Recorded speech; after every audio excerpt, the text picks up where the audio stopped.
back in 2023, when I started my RV trailer purchase process, I knew that a true 60 by 80 queen mattress was on my list of deal breakers. And so every trailer I looked at, Micro Mini included, I was either looking for a true queen mattress or the ability to retrofit one. You see, the problem is when people go and look at RVs, they'll lie down in the bed, they don't notice any issue or anything wrong with it until the first night when they go to actually camp, and by that point, it's already too late. And the reason being is that when you go and look at new RVs, whether that's at a dealership or an RV show, the one thing that's missing are pillows. And what pillows do is they actually displace people further down the mattress. So if you were to go lie on an RV queen, meaning a 60 by 74, then you probably won't notice any problem. But go ahead and add 18 inches of pillow up at the top, and me at 5'9", I have slept on RV queens, and inevitably my toes end up hanging off the end. So if you're 5'9" or greater, then this is an absolute must for you. Unfortunately, for reasons beyond my comprehension, Winnebago chose to spec a 60 by 74 RV queen in the 2108 FBS. But I knew before I even purchased it that that wasn't going to be a problem, and I'll show you why. So having a look inside the trailer, what I did was I noticed the edge of the slide out is further down than the edge of the mattress. Now, mind you, this is already a 60 by 80 queen mattress. In fact, I didn't even spend a single night in this trailer before I had already switched this mattress. That's how important I genuinely believe that it is. Nevertheless, you can see that even with the additional 6 inches, it doesn't intrude much beyond the door opening, and it actually kind of makes for a little makeshift secondary, workspace when sitting at the edge of the bed. But like I said, before I even purchased it, it was pretty clear to me that by measuring 6 inches beyond the existing RV mattress, that I was going to be able to fit that full-size queen with the slide-in. So how did I do it? Well, it's actually remarkably easy because underneath the mattress is a 5/8 inch piece of plywood that mounts at the top with a piano hinge, and I'll show you that in close-up later. And underneath the plywood, it's held up with 2 gas struts. Shout out to Winnebago for putting 2. I've seen plenty of manufacturers take this as an opportunity to save $5 and only put 1. Nevertheless, it was clear to me that all I needed to do was get a new piece of plywood and cut it 6 inches longer than the pre-existing plywood. In fact, I could even use the pre-existing one as a template for where to pre-drill the holes for the shock absorbers to mount to. So let's take a closer look. So the first thing that I did was I went ahead and I removed the screws, which allowed me to lower the shock absorbers and these brackets out of the way. And then I used the screws and I threaded them back into these T-nuts from the underside. And then all I had to do at that point was, hopefully you can still see this, just knock it. And you don't even really need a lot of force. These T-nuts work by having 3 prongs that dig into the actual wood just to prevent them from rotating, but there's next to no resistance pushing them out. So I simply just popped those out, and now we had the board relatively free and ready to go. So the next thing I did was I made my way up to this end of the wood, and I simply just removed all of the hardware, or the screws I should say. I'm just noticing this one's actually a Phillips and the rest of them are Robertson. Anyways, yeah, I just simply removed all the screws here, and now we had the board removed. So yeah, again, remarkably simple process. On to the next.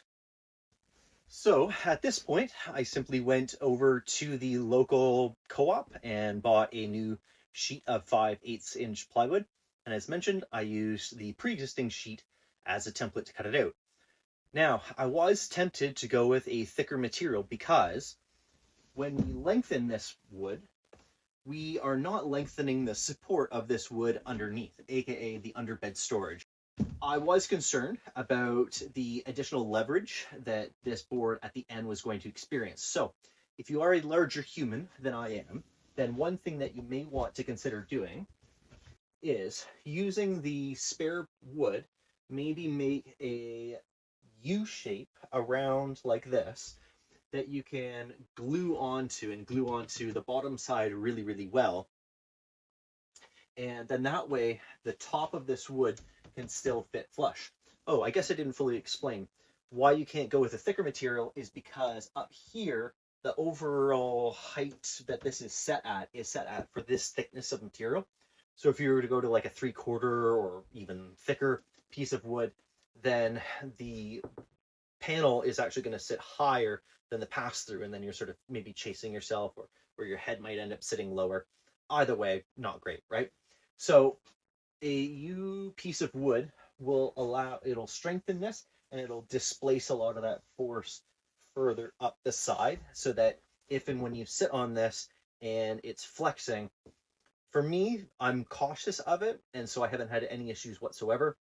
But I can appreciate that, once more, if you are a larger human, then you may want to consider that reinforcement. Alternatively, what you might consider doing is what I'm going to do, which is purchasing 2 more of these panels and installing them lengthwise. However, I have been considering about how far out I want to come, because if I come the full 6 inches out, I don't want to create a toe stubber, but at the same time, I want to maximize the underbed storage and minimize the flexing that will be happening up on the underbed side of things. So I am thinking about a compromise, maybe coming out only 3 or 4 inches, but that little bit will translate into, again, more increased storage and better support. So yeah, unfortunately, in order to get replacement wood, we are stuck going through a Winnebago dealer, and then subject to individual dealer markup and how much they choose to externalize the shipping costs onto us, even though it would cost nothing to throw it in a new unit being delivered. But that's the world we live in. So yeah, moving on.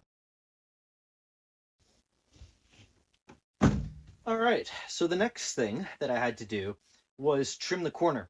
Now this line is actually the original corner cut from Winnebago, but with the corner of the bed, or mattress I should say, coming out all the way to here, it did actually create a fairly weak spot where it wanted to like bend over. And so I sketched out a new line and then a new line again, which is where I ended up making the final cut. Because I felt like this is more than enough to prevent any kind of like sharp corners from protruding into a thigh, but it was enough to provide the most amount of support for the mattress.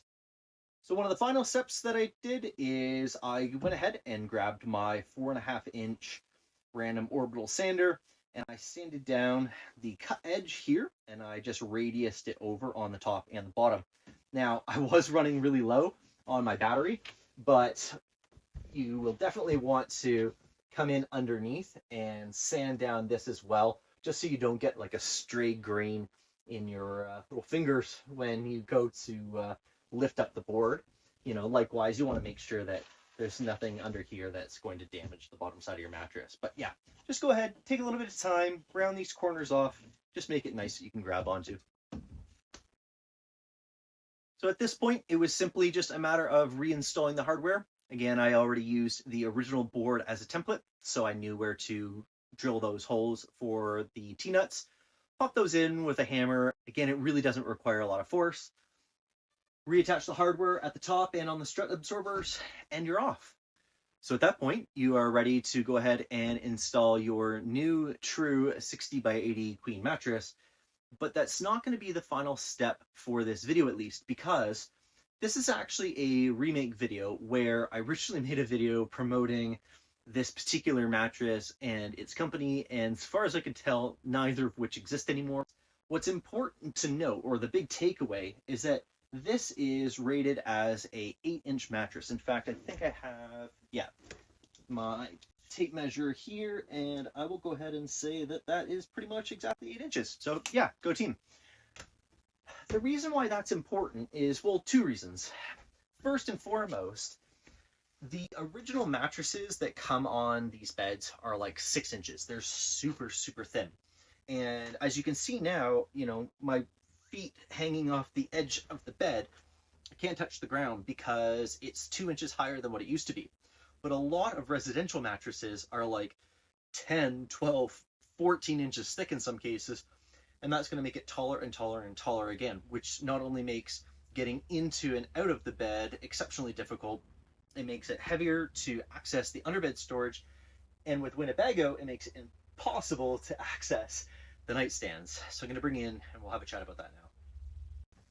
All right, so keep in mind, this is only an 8-inch mattress, and yet by simply increasing it only that 2 inches, it effectively makes this area next to impossible to access. Now, I know it looks fine with me lying here, but imagine you have a open cup of water or something, right?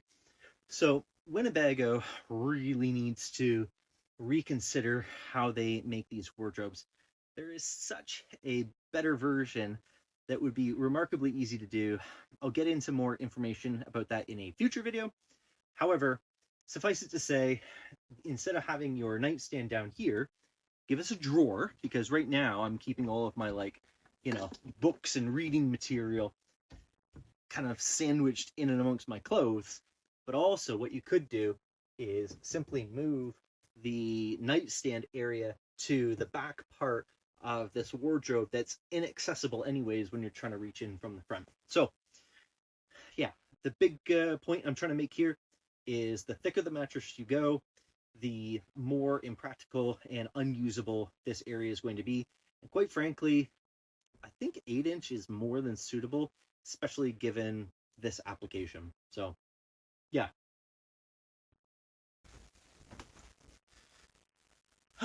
So that is it. In order to add a full true 60 by 80 queen mattress in your 2108 FBS Winnebago Micro Mini, it's like one piece of wood, a few cuts later, sand it down for good measure, and you're off to the races.